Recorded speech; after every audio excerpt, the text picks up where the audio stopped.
environmental changes affect human health.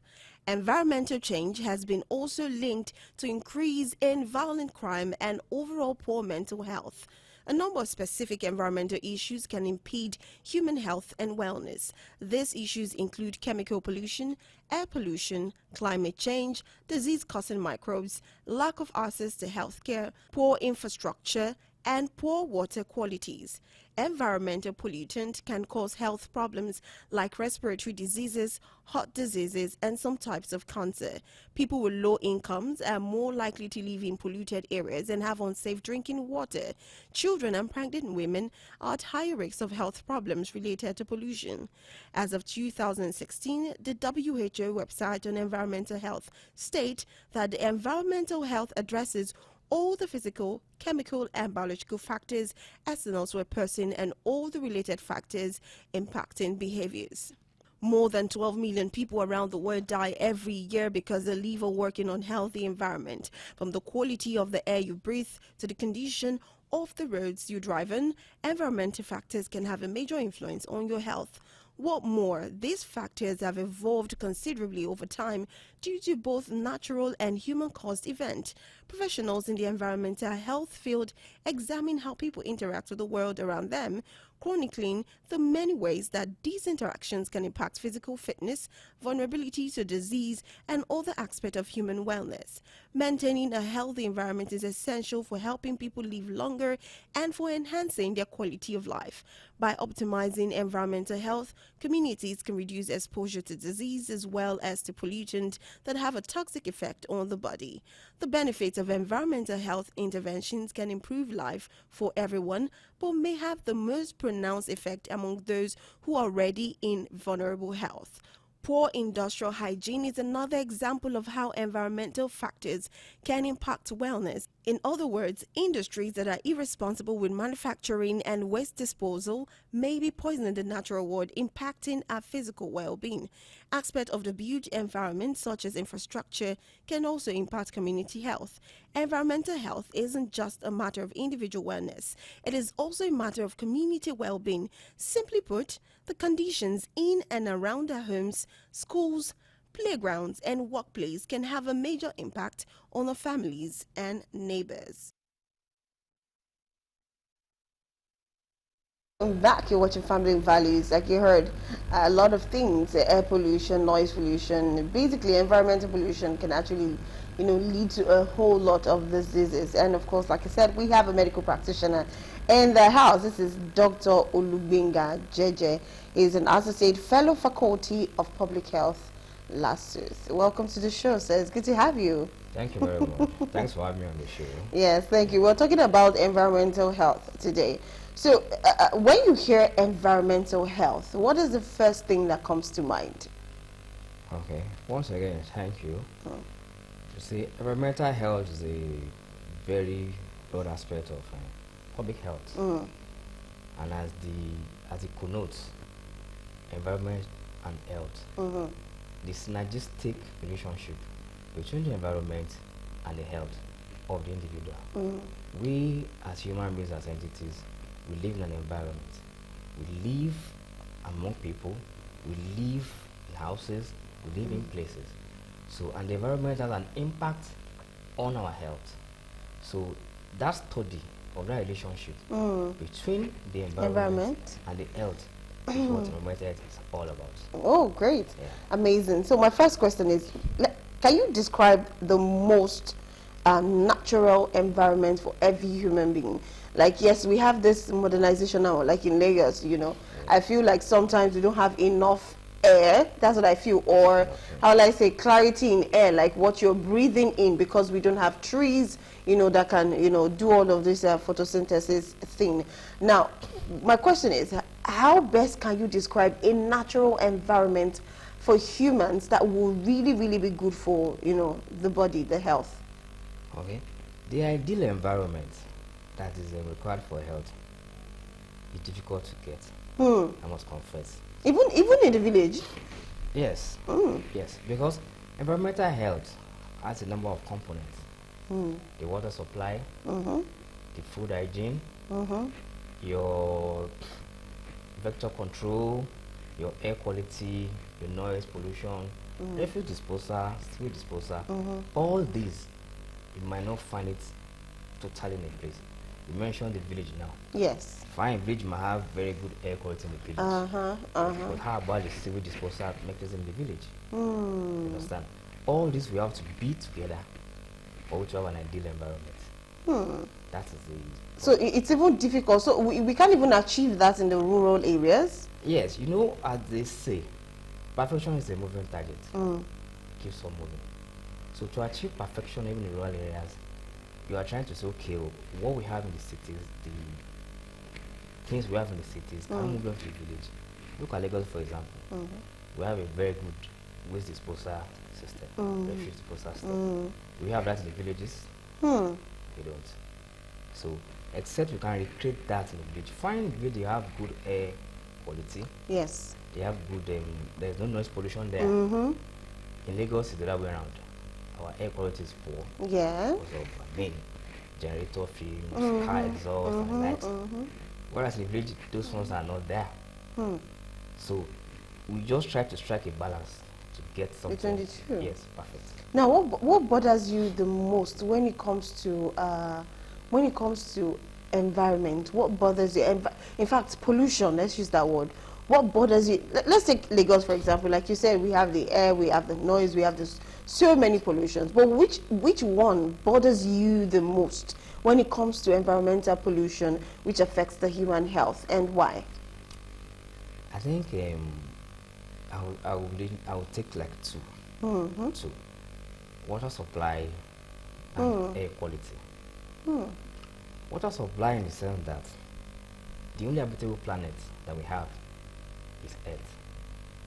And why? That's the only planet that we have water supply. You can't live on Mars. Yes. You can't live on Jupiter. You can't live, you understand, because there's no water. No water. There's no life there. So water is life. So that's why I say, okay, water is the most important component of environmental health. So now, are you saying that despite we having water, we still have issues with water? Yes, I know, because a lot of people still complain from the island that you know, their water is poor and all of that. They had to put a purifying agent or something to purify their water. So yes, but do you think it's something that we can achieve despite it being a big city? Yes, it's achievable. Something we can achieve. Water supply, like I said, is very important, very essential. And what we need to do is to make sure that we have a central water system that is functioning well. What most people have here in Lagos is boreholes. Yes, boreholes, yes. We use boreholes. We are all local government in quotes. So, all our boreholes, if I provide myself with water and light, then I'm local government. Oh, wow. Yes. So water supply is very essential. Important. Very important. I was on social media sometimes ago and someone that was a skit maker. I said, okay, there's this beautiful place at Lekki, come and see the house, everything. But when they opened the water to flush, it was a disaster. Woo. So I believe that if we can solve water issues, then we have a better planet. Now, you know, working in the medical, you know, aspect, and of course you as a health person, is there anything the federal government or Lagos state government has put in place to actually improve the health of Nigerians when it comes to these environmental health issues? Either a solution or a sensitization for, you know, environmental health care and all of that. Is there anyone on ground presently from the federal government or from Lagos state government? Okay, thank you. Let me take Lagos State as a case study here. Lagos State is doing well when it comes to environmental health, I must confess. Because environmental health, we must talk of refuse disposal. We have LOMA. Virtually every neighborhood doing packaging As that, yeah. And they make sure they come around, pick refuse, and they dispose. And if you cast your mind back to some years in Lagos State, I think Lagos State was ranked one of the dirtiest cities in the world then. But that was then. Now, LOMA percolates everywhere and pick up refuse. You might not know the importance of these things, but let me just give you a small snapshot. Where you have refuse, you have rats. Yes. And where you have rats, the chance of this like Lassa fever is high. True. Very true. You can see the connection. You all know what Lassa fever. Oh yeah. Understand? Yeah. So something that looks simple as just picking up refuse, where people can even take their refuse maybe to the dinosaur bin. You know, it's like a small cascade. You have a small bin in your house, in your kitchen, you collect your refuse. You have another bin outside your fence, put your refuse into that. The normal guys come around, they pick that and then dispose it to a central point for composting or whatever. So that alone, you don't know what it solves. So I think Lagos is doing well on that refuse disposal. Yeah, I believe Lagos State is doing well. I will not, dispute that fact, but I still feel like they really need to do more than they are doing, because I've gone to some places where their drainage system is actually okay. It's not really bad. It's just something that can still help with this erosion or flooding a little bit. But you realize that in that area, they will tell you they come to pick their debt and they pay. But yet, you'll find that what actually blocks their drainage system more is this trash which they throw on the floor, or sometimes it has even, I've seen whereby, like, I've monitored a particular road which was tied, but because some people still deposit all their trash on the floor, it started creating potholes on that, and it got that road so bad that vehicles can't even pass. Even you as a human being, you can't pass there. You have to look for another means to pass there. Now, my question is there aside from the people that are picking it, that's Loman, yes, is there any other organization that handles the health aspect? Like if something happens or you need to do a sensitization awareness or something, there is where they can go to, if in Lagos State, that they need to address it, or they have to, you invite them to come over and sensitize people in your area. Is there anything like that we have in Lagos State? Yes, we do. You see, we in public health, what we do is we try to educate the masses. When we educate them, we orientate them. It's all about orientation. Of course. Some people believe that every time it rains, let me just back out my refuse and pour it into the yes. It's a wrong orientation. And the moment people get orientated, things will be different. If they realize and they have an insight that, okay, if I decide to clog this drainage, and once I clog it and it rains, there will be flooding. And once there is flood, there are attendant health risk of flooding. So all those things people need to know, and that's why we sensitize people generally. Let them know that, okay, this thing you are doing is wrong. Periodically I see trucks, they come around, they clear those drainages, and then they take them. You see them on the road. Yes. But the most important thing is for us to know that this thing is wrong. Let's orientate ourselves.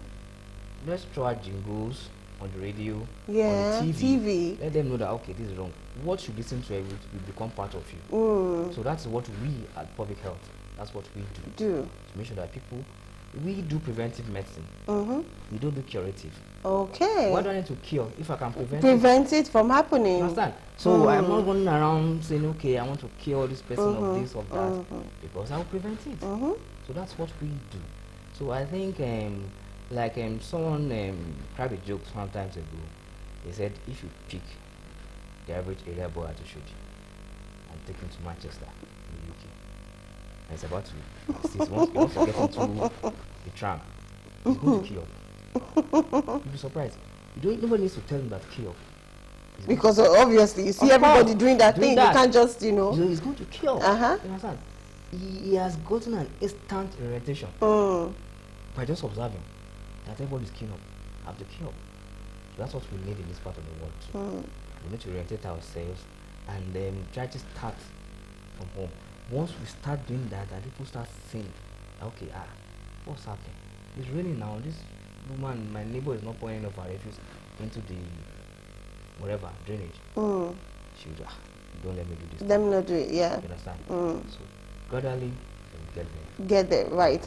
Okay, now with these environmental issues, we have air pollution and all of that. What are the major diseases that one can get from these environmental problems if not well managed or controlled? One of the most common ones that, In fact, there's so many. Really? So many that one can get. Please, name them. If we come from water, we have waterborne diseases. The choleras. Oh, yes. The typhoid. Even the polio. You understand? I'm talking about polio eradication. There are some that we call water impounding diseases.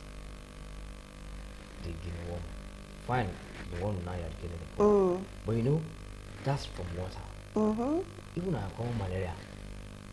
Oh. And yes, of course, when we have stagnant water, mosquitoes will breed there. Yes. When they breed, they transmit the malaria from one person To another. So that is just with water. Let me look at, let's go to noise pollution. Someone that stays close to a club that does not have soundproofing, the person will have difficulty in hearing. Yes. By the time you speak to that person, the person will say, what did you say? Because the ears are already accustomed to high volume. You understand? That's the problem. Then even aside from that, it's documented that those that stay in those environment, they are irritable. They are easily annoyed. Wow. It's just, you understand? That is just noise. If you look at air pollution now, of course, so many respiratory diseases come around. Yes. Air pollution. You understand? Like I mentioned earlier, with refuse disposal, the Lassa fever. Yeah. You understand? So all those, when the environmental health is something that is very, very important, very vital. You cannot, in fact, the importance of it can be emphasized. That's just the perspective. Now, when you are saying the things that people can, take from this, I will not stop or keep saying this. Now, a lot of people will just, once they start having, let's assume maybe there's a heavy flood in the area after a heavy downpour, and, they are feeling cold, feverish, feverish feeling, maybe a bit dizzy. The first thing that comes to mind is malaria. Then the next thing that comes to mind is, let me go and buy anti-malaria drugs. Let me, deal with this before it breaks me down. Now, on that part, I would maybe educate or advise or say something related to that, because I've seen a whole lot of persons, and when you come to even the pharmacy, you see some pharmacies sometimes, yes, I know it's not the way it is outside the country, whereby you need to have a prescription from a medical doctor before they are giving you a drug. But now, it is not just even talking to the people, it's also talking to the pharmacists. And some even self-acclaimed pharmacy, their own a pharmacy, advising them on the best way to go and not do medication. Well, we are getting there gradually. Let me address you. I think your question is in two parts. Yes. The issue of self-medication and then the issue of just picking your diagnosis yourself. Actually, malaria is endemic here. Endemic means it is without hair. The first sign of general body weakness, headache, fever is malaria. Let me go and get anti-malaria. Fine. In as much as I understand that, okay, most often times it might be malaria, but it does not make it malaria 100%. 100%, right. You can go and carry little investigations. We have what we call RDTs now, rapid diagnostic test, where you just have a little prick in your finger and then you can test yourself malaria. Walk into any health center. That's when Lagos State is doing fantastically well. The health centers in Lagos State are top notch. They have doctors there where you can walk in. They have laboratories where you can run a side room test. Do your rapid Are these tests free for the citizens? Yes, for malaria. Malaria, okay. The last time I checked, I don't know if the antimalarials are even free. Yeah, they get it and then they give, once the test confirms there's malaria, you get antimalaria free of charge. I think I remember then, I don't know about now, some 5-6 years ago, antimalarials were free at all health centers in Lagos State. So instead of running to a chemist. They don't even go to pharmacy. Oh, yes. Yeah. That's the one. It's a chemist, not a pharmacy. They run to the chemist and then they ask for John or whatever. Let me have a malaria drug. I have to use them. You understand? Yes. And then they abuse these drugs. We are getting there in this part of the world. Ideally, no drug should be prescribed without doctor's prescription. It's only some medications now that you cannot get to buy. Some medications that they know. Yes. That once you get it, you say no. Oh, yes, no way. No way. They Yes. won't sell it. They will say they don't even have. But I think it should cover virtually all medications. All medications, right? That nobody can just walk into a And just pharmacy. get anything. And that brings me to regulations. Not every, I find it really appalling when every small shop, they say there's a chemist here, there's a this there. It should not be. It should not be. And some things that go on there, I don't want to start mentioning some things. Oh, I've actually walked Yes. into a chemist and you see them selling cold drink, selling beer, selling bread. It should not. You know? It should not. It should not be. It should not be. Nigeria has gone beyond what it used to be some 25, 30 years ago. You know, we're not catching up. And look at India now. Then India was rated whatever, but now medically, India is up there. Nigeria should have gone for that. We should do for a week okay. Let us at least there's some big things we can get. Yeah, yes. Yes, let's have them. Put them in place. By the time we start those small steps, then we can then Build up. we build up Yes. on it and then we are fine. There's another one I even want to talk about. You know, it's not just even about the, like you said, not even the pharmacy, the chemist. Now, there's these ones that are not even the chemists. I don't know if you've met them, and I think it's just in Lagos. You will just see them with maybe a bucket or what's that? A bucket or a bath, a very big bowl, where they have I don't know how they design it. It's always long with drugs and drugs and drugs and drugs, and you hear people telling you that they are the best person that can give you drugs. If they give you drugs, oh, there's nothing wrong with you that ever will go wrong, but go. And to be honest, I will not lie, I've tried it before. I tried, like, okay, there's a pharmacy, there's also a chemist where they sell every other thing. So I'm like, don't buy from those pharmacies, they don't know what they are doing. Buy from this woman. She just has this basket that she sells, and she'll be like, okay, she'll ask you the symptoms, ask you how long, you know, she'll tell you, okay, is it like this, is it like this? She'll ask you, okay, do you have ulcer, do you have this? Say, okay, this will work for you. Then she'll give some pills, to be honest, that I have never seen before. In fact, when you look at the packaging of the drug, yourself, you will know this drug is not it. Sometimes you even see NAFDAC number, but if you look at it very well, it's not NAFDAC approved. But people always, you know, lie about it and put it that. Now, is there anything Lagos State is doing? Because that is one of the things that put human beings, their life at risk. Because when you see every walk in and walk out, even sometimes you see, and some of them are not even educated. They don't even have probably a secondary school certificate, but yet they are selling those things. Is there any regulation for that? You see, I don't want to sound biased because I'm a doctor, but I think when it comes to enforcement and regulations, the health sector is lagging behind. I'll be very frank with you. Health sector is lagging behind. Let me compare it with another ministry. Let's say Ministry of Transport now. Okay. You understand? You can't drive a car without a ADS. The car will pick you immediately. You cannot just park anywhere now. The vehicles will be told. Yes. Instantly. Yes. Now we don't really have such enforcement in medicine, in health. I'm not saying there are no legislatures. They are. There are.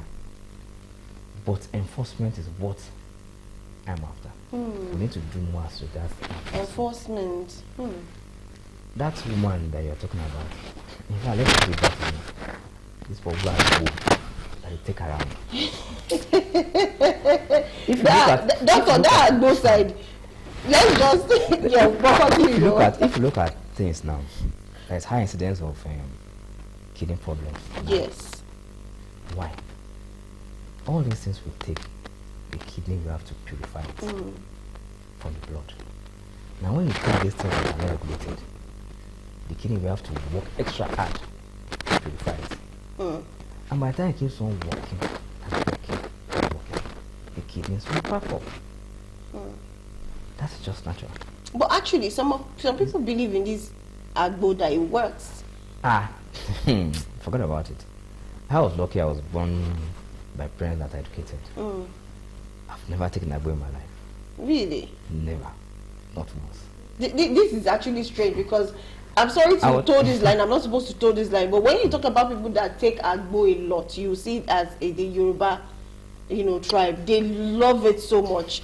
They believe it's more traditional and more healthy. It's just our belief that I don't mind this white man. Yes. Doesn't work. But all these drugs have gone through trials, clinical trials, before they say, okay, reduce human consumption. You understand? And when people don't know, people believe that that agbo is working. It seems to be working. But the end, I mean, ironically, after messing things up, they come back to the hospital. And I ask, why are you here now? If you don't believe that this white man drug is working, why did you eventually come? You should ask for the agbo to give you another reference to another agbo. Right. That's okay. Come, Yalagbo. I need another superior agbo seller that you think is more powerful. You should refer to that person now. But like I said earlier, we need to educate the population. Yeah. Let them know. I do my own small health education. When I go out to my mechanic workshop and I see them and I tell them, say, come, this thing that you are doing, you know, go pay you. Say, doctor, forget that, forget. I say, this is what I'm giving you free of charge. Because when Wala starts now, it's when you call again. But there's always something they always say. They will tell you, why are we having a problem with this traditional herbs? Because before our fathers and our forefathers, this were the things they took.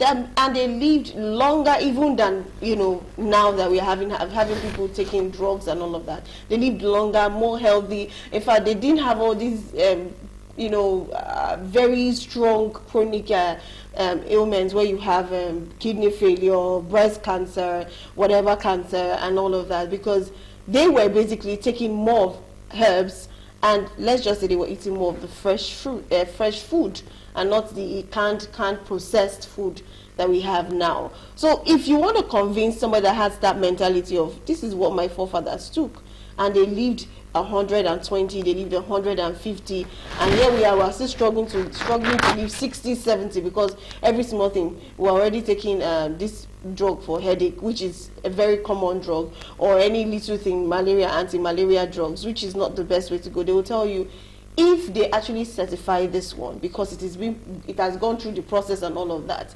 if they decide that, okay, I want to make traditional herbs, a medicine for all, what is the process they need to go through first to actually be accredited? NAFDAC will say, okay, this is good to go, because they'll tell you the process, the money, the delay, and everything is not even worth their time. So what would you say about that? You see, the issue of drugs, whatever we take into our body, first go to liver will process it. After processing and the stuff, the waste from it, the kidneys will filter it. The kidney and liver are two very important organs in the body. Now, for any drug that has been released into the market for use, must have gone through what we call clinical trials. Okay. Must have tried it, phase 1, phase 2, and even phase 3. To be sure that, okay, this is fit for human consumption. Our local herbs have not gone through that. Yeah. Just, okay, somebody has taken this, and then you work for this, let us all go to town. Now, those are our forefathers we are talking about, that maybe they live longer. The question I ask people is this: how many of them? We don't really have the data to see, okay, your grandfather, my grandfather, her grandfather lived long, 85. And then when you ask them, okay, my grandfather, I don't really know him, or I know him, he died at okay. What's the cause of death? Most people don't know. So all these cases are either underreported or not even reported at all. You just said, this person has died. Whether they died of renal failure, nobody knows. The vet tells you, his stomach was swollen. Maybe he ate poison before he died. Yeah. He's usually poison anyway. His leg was swollen. Before he died, he must have marked something on the way to the farm. Oh, yes. You got the drift. Well, that man had chronic renal failure. Right. Before he died. From the consumption of all these our local herbs. So people don't know, and now people are better enlightened, and then we are now have cause of death. In Lagos State, 90 days that occurs 24 hours in the hospital. You go for an autopsy. Autopsy. Fine, okay, what's the cause of death? And even now, things are getting even better. Better by the day, actually. Where I worked in last week, when we pick out the case, okay, what's happening here? You can even, there was a case of a child that had renal issues, and then they discovered that what's happening. They discovered that the older siblings who has had a renal issue. Oh, wow. They sent a sample down to South Africa, and they picked out a gene that is common. That is within the family. That is causing that same. Yes. Okay. A very violent strain of renal failure, and then you understand. That is medicine evolving. Wow. You understand? And then you can always prevent. There's a popular test plan in the United States now that had her breast removed because the grandmother had breast cancer. The mother had breast cancer, and then she checked. As well as she also had that gene for breast cancer. BRCA1 and BRCA2, and you feel okay, because she made the breast. You understand? That's medicine evolving. That's preventive medicine. Woo! Okay, very interesting. We've already digressed a whole lot, in fact, from environmental health. Yeah. Talking about environmental health before we, dived into medicine and, of course, drugs, then traditional herbs. Now, back to environmental health. Now, about trees, a lot of people still believe that in Lagos we should find a way to plant trees, beside houses or something. Now, when it comes to that, my idea is, okay, instead of the trees, which is almost impossible because we have so many estates, estate managers. In fact, if you have a small piece of land in your house and you want to sell, just very small that you cannot even build it, you want to sell it, an estate manager will sell that land in a very, very, very fast. Now, it brings me to the question, is it possible for us to actually put this implementation or this talk out there that people should learn to have flowers? Because I've seen a lot of people that sell flowers, and it's like they don't even make a whole lot. And I realize that somehow maybe the wealthy people, when you go to their compound or their houses, you see flowers growing, you see plants. Or you come to a random house, you hardly find that. Do you think it's something that, Lagos State should try and put into the people, or say for every compound we go into, there should be a tree or there should be flowers, around, so that this will help, the environmental pollution? Do you think it's possible? Yes, it's very possible. It's very possible.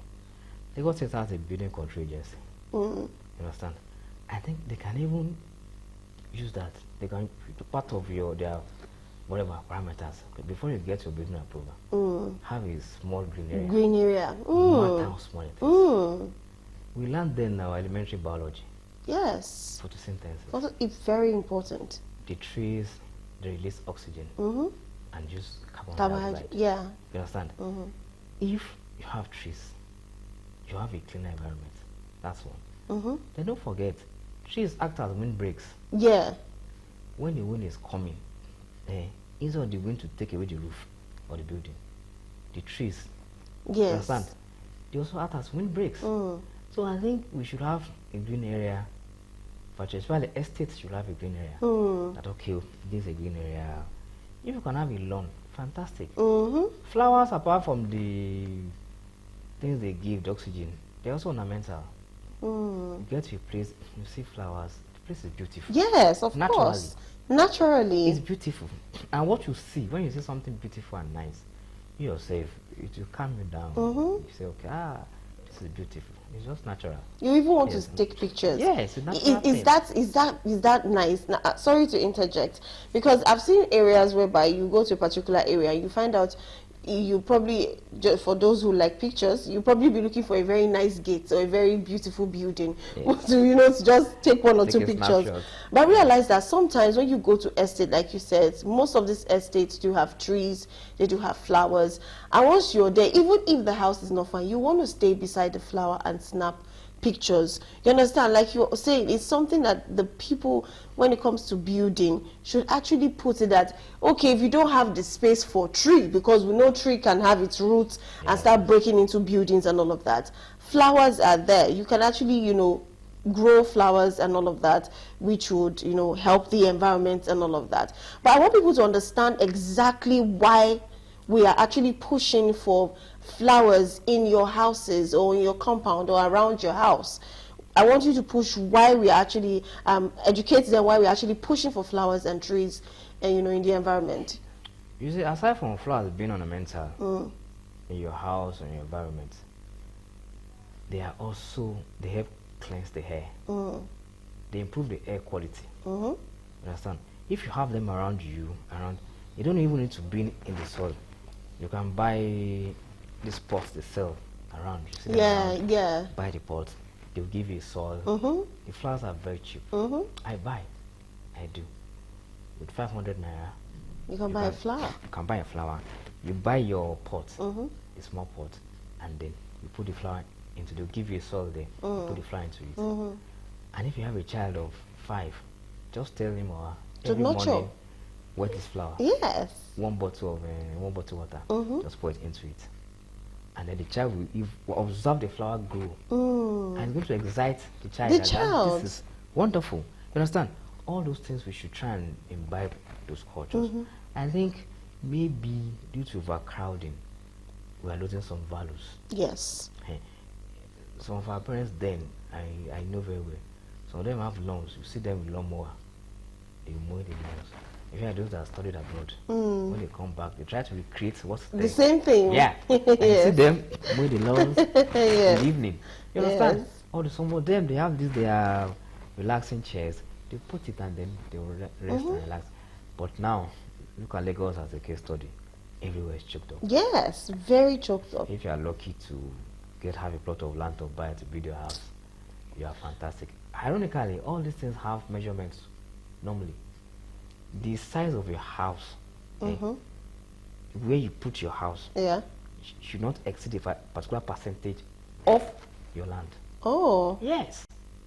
Wow. Yes. All those things, like I said, what we don't have in the world is enforcement. All those things are there. The sizes, the windows, the size of window as a percentage of the floor. Yes. I don't want to start boring with figures. Yeah. But they all have percentages that the window size will be so and so square meter compared to the floor size. Even the owner of your building, where it's occupying on the land, should have it should not exceed. You don't build a house where I once went to do somebody where to our own access the staircase. It's difficult. I had to start going sideways. Sideways? You can't even you can't park your cars into the Oh, wow. It's not possible. And I see people park cars along the streets. The streets, yes. Every night. It should not be so.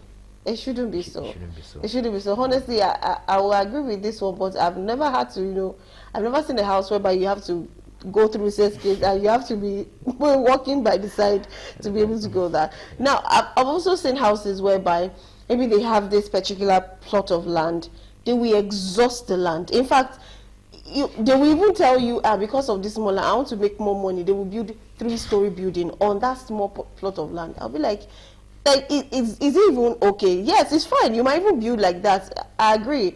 Maybe you want to, maximize the little that you have. I understand. But now that is where it starts choking. You see, there's no ventilation, which is another thing that, we need to focus on. Yes. Housing and overcrowding. In fact, there are 2 very important things in environmental health. With overcrowding, this is like tuberculosis. They go to town. You understand? When we operate the chest clinic now, one of the questions we ask is that what type of house do you stay in? Mm. How many windows are there? Mm. How are the windows situated? Because not just having windows on the same side, the windows must be on opposite sides for cross ventilation. Cross ventilation, yes. You understand? So all those things very important. Mm. Most houses now that you see that people build or develop in quotes, you see everything, you notice that they are all choked up. When you have 7 flats, 8 flats, not even on a full plot of land, they all reduce the quality of life people have. Wow. That's the problem. It's not just about living, but live well. Live well. Let's live well. We cannot go in traffic, drive, and they get home and they gain you are not. no. And you enter a small room and you are not still well ventilated. Then you probably now on the journey again. You know, the smoke and everything. Will be blasting, and then the exhaust, the smoke. Yes. We're talking about air pollution. I'm talking about noise pollution. Yeah. The housing is not good within the same space. One little space. One little space. So we need to look into all this to improve our quality of life. Okay, this is interesting. But because of our time, we can't take more questions. I have a lot of questions, especially when it comes to that noise pollution, which sometimes I feel like some persons are usually handicapped at that situation because, like you said, it's a small place. The windows, maybe one window, there's no cross ventilation, and the person is like, see, I want to help my life. Let me on gen, so that at least I will have air, like there will be air and I'll be able to breathe well, you understand, but that is causing solution. So they are even, I said, it's not like their hands are tied, but now if you tell them go and get solar system, go and do this, now it's more money, and they'll be like, instead of me to buy solar system, why don't I get a house that we have 2 windows? It's a whole lot of things, but we can't start going into detail right now because our time is already fast spent. So I would like to say thank you so much, Dr. Olugbenga Ajije, for actually gracing our program today. One of the key things that I learned was about flowers because, in my compound we have flowers, but I think growing up, while you were talking, it brought this memory of my father had so many flowers, different flowers, queen of the night, roses, different flowers, all around. That was what made me, get so interested in flowers. But the moment I entered university, everything changed because obviously everybody's jam-packed, into one place. But anyway, thank you so much, everyone, for joining us. I hope you learned something too, 1 or 2, like I did.